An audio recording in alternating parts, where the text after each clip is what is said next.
Welcome to Cheat Sheet Tale, where secrets slip, lies unravel, and the truth always has a twist. Real stories, raw confessions, and shocking betrayals. Drop a comment if you've ever caught a red flag too late. Now, let's get into today's tale. My dad secretly signed his entire estate over to my stepmom.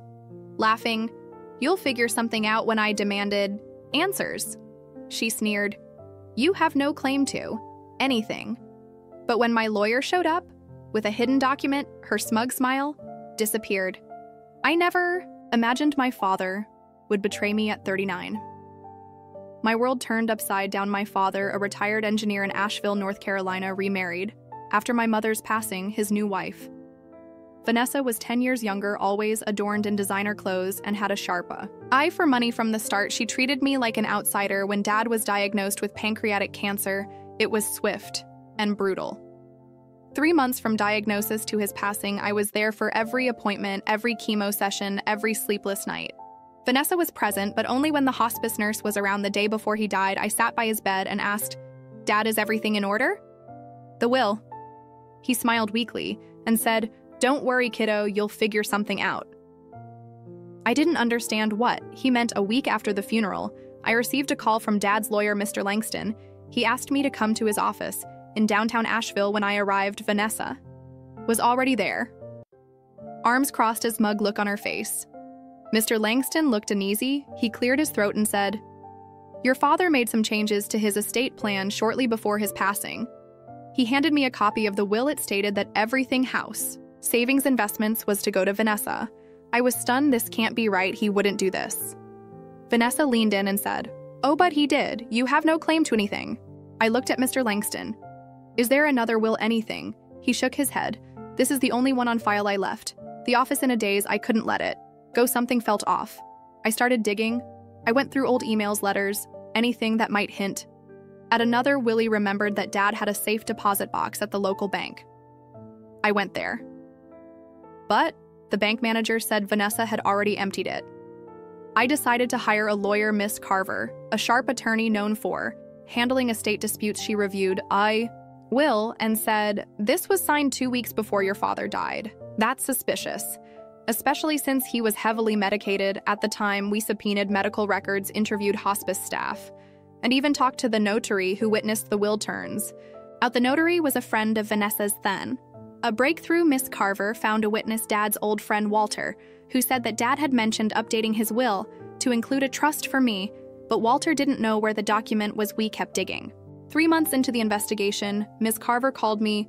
"We found something," she said. Apparently, Dad had given a copy of the trust to his accountant for safekeeping. The accountant had been on an extended vacation and just returned. The document was a legally binding trust, signed and notarized, stating that half of Dad's estate was to go to me with the other half to Vanessa.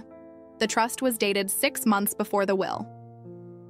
Vanessa presented. Miss Carver explained, "In North Carolina, a trust can supersede a will if it's properly executed and funded. We have a case. We filed a lawsuit challenging the validity of the will and asserting the trust's authority."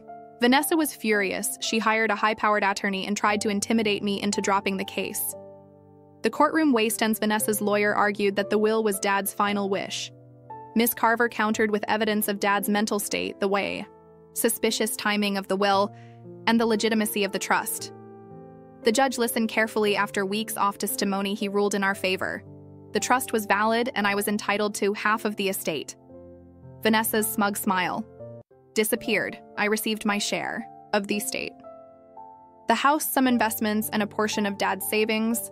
I sold the house and used the money to start a scholarship fund in Dad's name for engineering students. Vanessa moved away, and we haven't spoken since. I still think about Dad's last words, "You'll figure something out."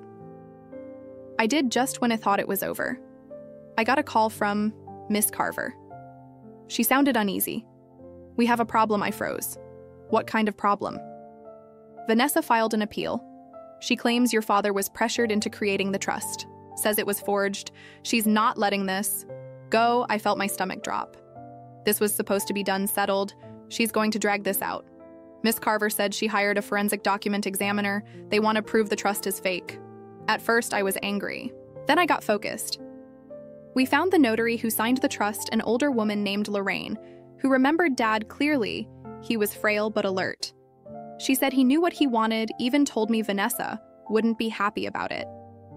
We also dug up emails Dad had. Sent one to his accountant explaining why he created the trust. He was worried Vanessa was after his money. That email was dated and time-stamped. I forwarded everything to Miss Carver. This is good. She said very good, but they're going to try to destroy your credibility. Vanessa didn't stop with legal filings. She started a smear campaign in town. She told people, "I manipulated my dying father, that I was just after money, that I was a parasite who swooped in to steal what wasn't mine." I started getting side eyes, and the grocery store people I'd known for years stopped saying hello. One guy I grew up with even said, "Heard you screwed your stepmom over." That true, I wanted to scream, but I stayed quiet. Let the evidence speak. Then something really strange happened. I came home one evening and found a letter taped to my front door. No envelope, just a piece of paper typed. It read, "You don't know the whole story. Meet me behind the old train station Saturday 900 p. Come alone, no name. No signature." I showed Miss Carver. She was cautious. It could be nothing, could be a trap. Be careful. I didn't know what to do, but something in me said I had to go. Saturday night came. It was cold and quiet. The old train station wash half fallen apart, abandoned for years. I parked a block away and walked the rest of the way. No flashlight, just my phone. A figure stepped out from the shadows. It was a man, maybe late 50s, wore a tan coat and a baseball cap pulled low. He looked nervous.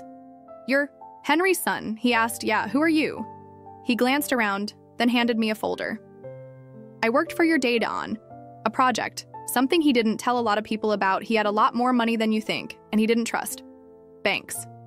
"What are you talking about?" "He had cash, lots of it, in places he thought only you would know, but Vanessa, she found some.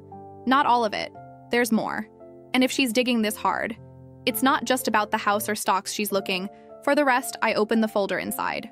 Where? Scanned maps, diagrams, even a copy of a handwritten note, my father's handwriting, instructions, coordinates. I drove home, shaking. The maps led to 3 locations.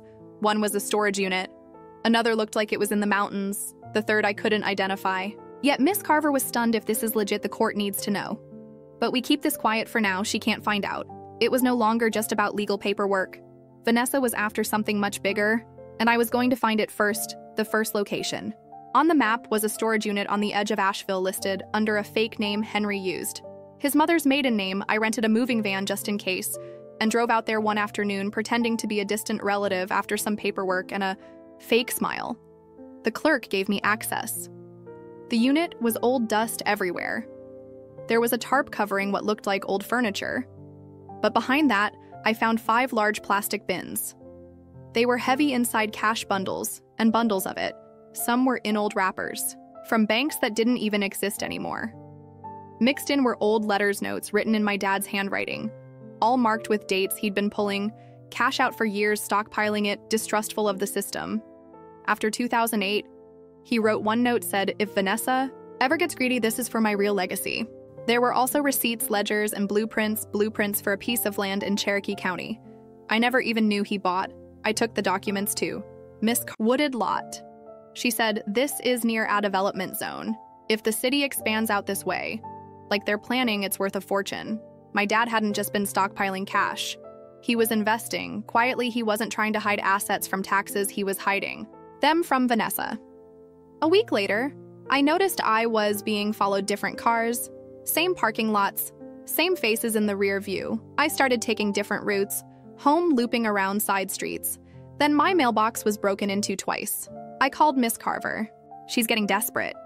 She said, "You need to protect the documents and maybe think about security cameras." That night, I got another letter taped to the door. This one said, "I know what you found. You can't hide it forever."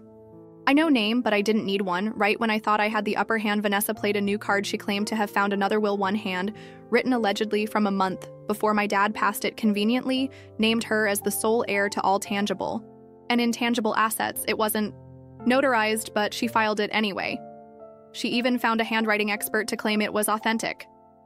Miss Carver scoffed. "It's sloppy, probably forged, but now we're fighting on 2 fronts." Then came the real twist. A man named Marcus reached out to me through Miss Carver. He said, "I think I'm your brother." What apparently my dad had a short relationship before he met my mom. Marcus was the result. My dad had supported him quietly financially, but never told. And when Marcus had proof, old letters, payment records, even photos of them fishing together from years. Ago, and here's the kicker. Marcus was named in an earlier will one made years before. Vanessa came into the picture that earlier will named both of us equal shares.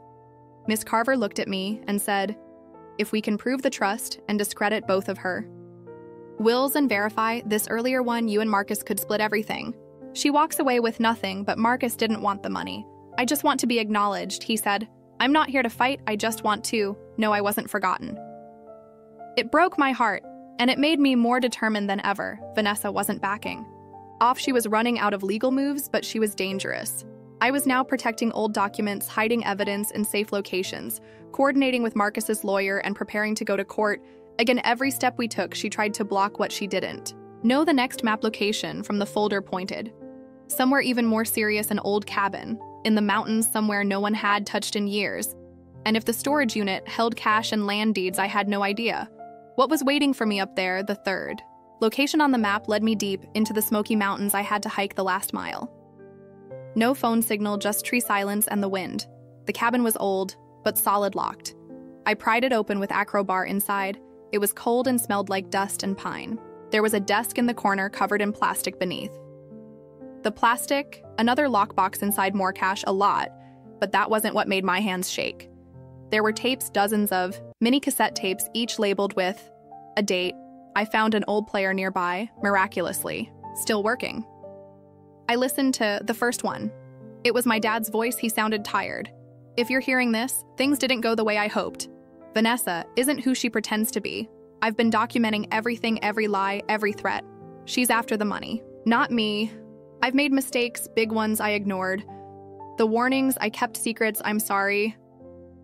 Listened to 10 more tapes, each one was a piece of the puzzle. Dad recording his fears, detailing Vanessa's manipulation, the fake friendships, the pressure she put on him. When he got sick, one tap stood out. I gave her the house and the will because I knew she'd try to hide the trust. But the truth is, the trust is the real plan. I created it clean. It can't be erased. I just hope you find it before she does. Miss Carver's eyes went wide when I handed her the tapest. This changes everything, she said. We're not just fighting over a trust. Now we're talking about fraud, elder abuse. This is criminal. She contacted the district attorney 2 weeks later. Vanessa was arrested. She was charged with will tampering, fraud, and destruction of financial records. Turns out she also moved large amounts of cash out of Dad's accounts before he passed. She left a digital trail thinking no one would notice. But we did. Court wasn't quiet. This time. Vanessa tried to play victim, cried about love, grief, betrayal. But the tapes, the maps, the forged will, they crushed her. The judge didn't hold back. She was sentenced to 9 years in prison. It wasn't all clean on my end either.